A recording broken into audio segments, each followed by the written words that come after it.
Our next speaker is Jordan Maris from the Open Source Initiative, and his talk is about the CRA, an open source sustainability law.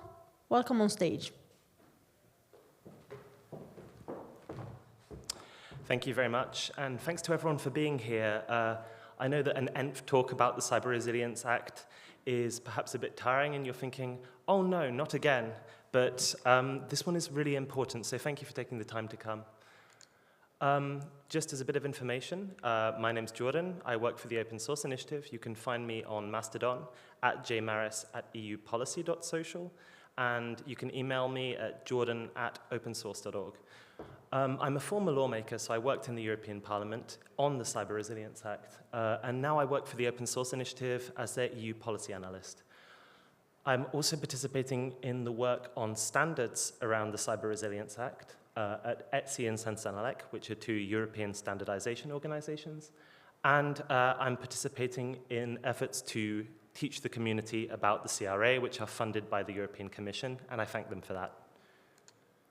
Before we go any further, a little advert for you. We need your help. So we've been working over the last year on the standards that the Cyber Resilience Act will use. So these are like very technical standards about a variety of specific topics. And we could really do with community input on these standards. So for the first time ever, the Open Source Initiative and other organizations have convinced these usually very closed standardization organizations to actually open up their process to community participation. And we really want to keep this working. So if you have a piece of software which you are marketing, selling, or developing, which does any of these things, we'd really love it if you came to participate. It's pretty simple. You just have to review a list of requirements which are being set out for these topics. And it will make it much easier for you in the future to comply with the CRA. So there's a public platform. It's based on GitLab. The standards are in Markdown. It's not too hard to access. There is a link here, and I'm going to put up a QR code so you guys can scan. Great, thank you. There will also be some upcoming deep dive sessions. Where that QR code leads, there'll be information on it in the future. On to the main thing. The CRA is an open source sustainability law. So I said this the first time 6 months ago and got booed off stage, but I think people are coming around to the idea. To explain my talk in 3 bullet points, the open source community managed to get a bunch of cool stuff added to the CRA. We're not sure what those things are going to do yet and how they're going to work, but they are a massive opportunity to fix our sustainability problems. Quick recap for those who don't know much about the CRA. It was proposed in September 2022. It was very bad for open source. For a year, the Open Source Initiative and other organizations, I'll name the Eclipse Foundation as an example, worked really hard to fix those problems. And in March of 2024, the EU agreed on a text which exempts non-commercial FOSS, so protecting community projects. It creates these open source software stewards, which I'll talk to you about a bit in a minute. And it also creates attestation programs, which I'll also talk to you about in a minute. And these are all going to be ways to increase sustainability of the open source ecosystems. So there are 3 main actors in the CRA. The first is manufacturers. They're companies who make products which they're going to sell. The second is these newly created open source software stewards.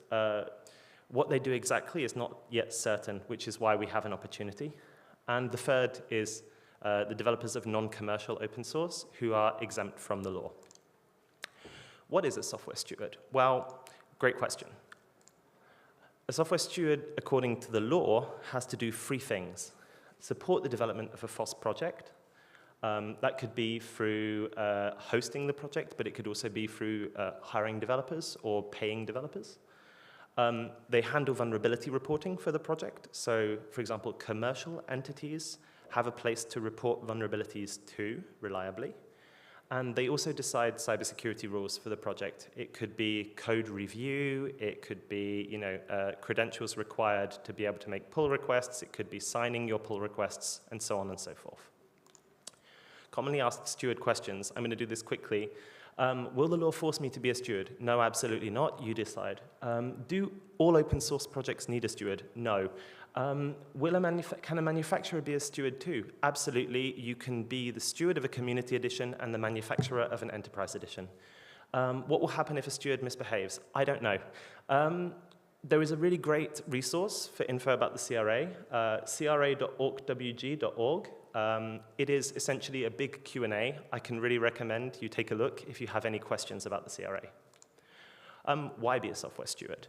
Well, it's lightweight compared to manufacturers. You can't get in trouble, so you might be told to fix something, but you're not going to get a fine.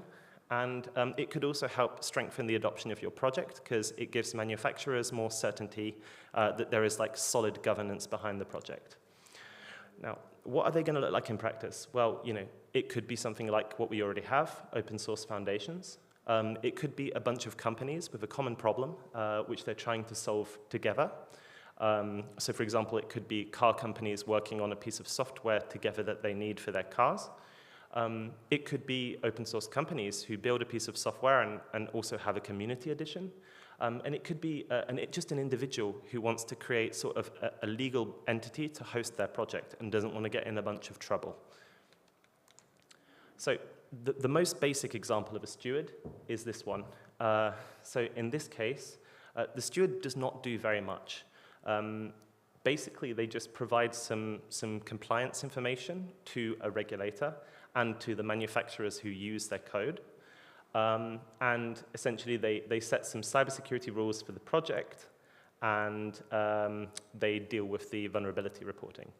This is not really that great for us, right? It's the most basic version. Let's try and improve it.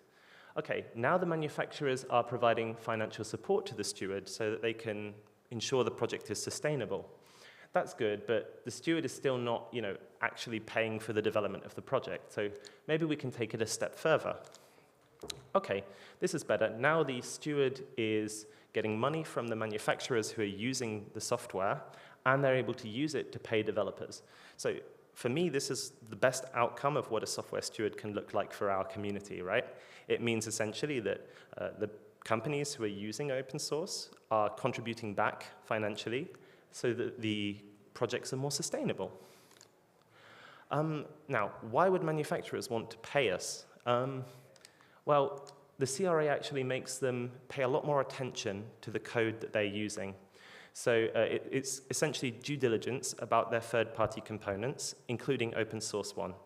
It's not clear what that should mean yet, and the European Commission, have not published any guidance, but it will probably imply that they do at least one of the following. So they might have to check the governance of the open source project they're using to see if it's reliable. It might be a little more. They might have to get detailed information about how the project is written, about the software itself, or it may even go as far as having to check the code and the software's capabilities. So that's not really ideal for manufacturers, and it might push them towards funding these stewards so that they can offload some of that work. However, we're not certain it's going to be enough by itself, right? Luckily, we have a power-up. And the power-up is security attestations.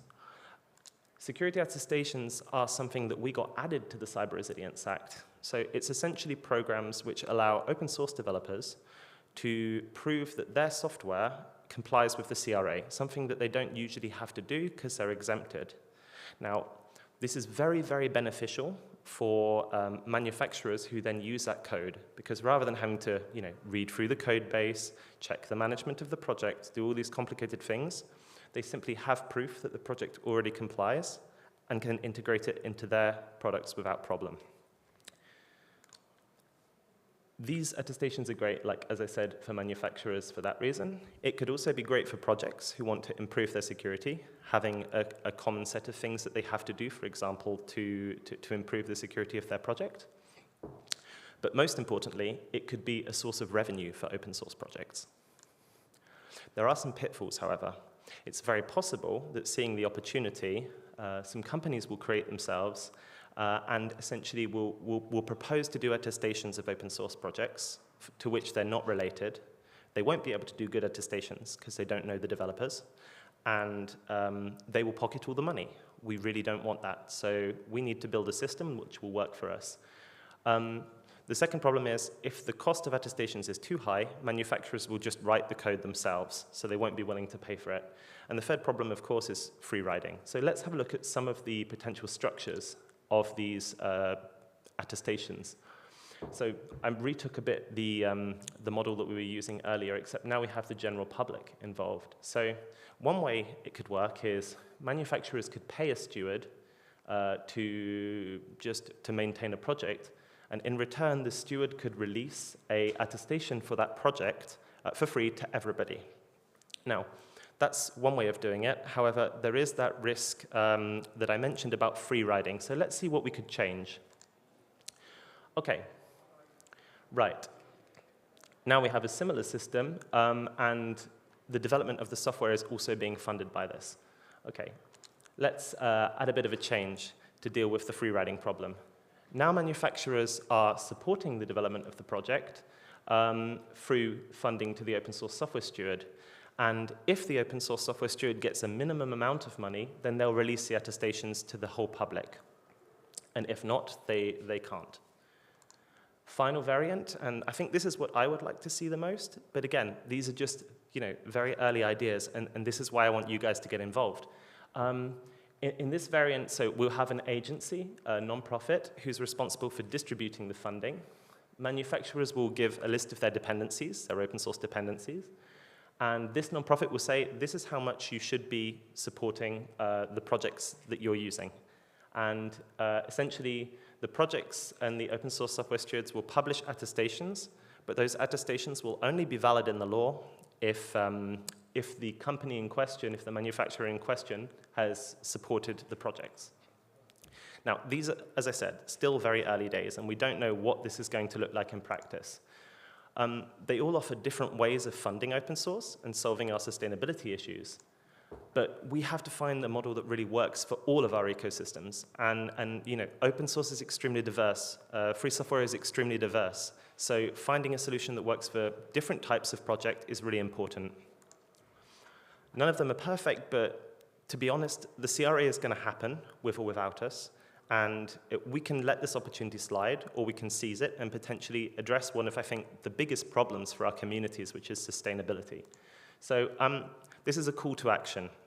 If you have ideas on how we could implement this, if you can improve on my terrible graphs, then head over to this GitHub repository, send in your proposal, comment on other people's proposals, open an issue, chat with us about it. We'd really love to hear from you. We have teams in Brussels doing the advocacy work around this. We are preparing for it, and we are in contact all the time with the European Commission to try to sort of work out a way of doing this. But we need your input, and we need to know that the solutions that we come up with are something that will work for you. So we really look forward to hearing from you. Again, you can scan the QR code or go to the URL, and please don't hesitate to reach out to me personally if you have any questions. So again, my email address is jordan@opensource.org, and you can catch me on Mastodon @jmaris@eupolicy.social. Thanks very much.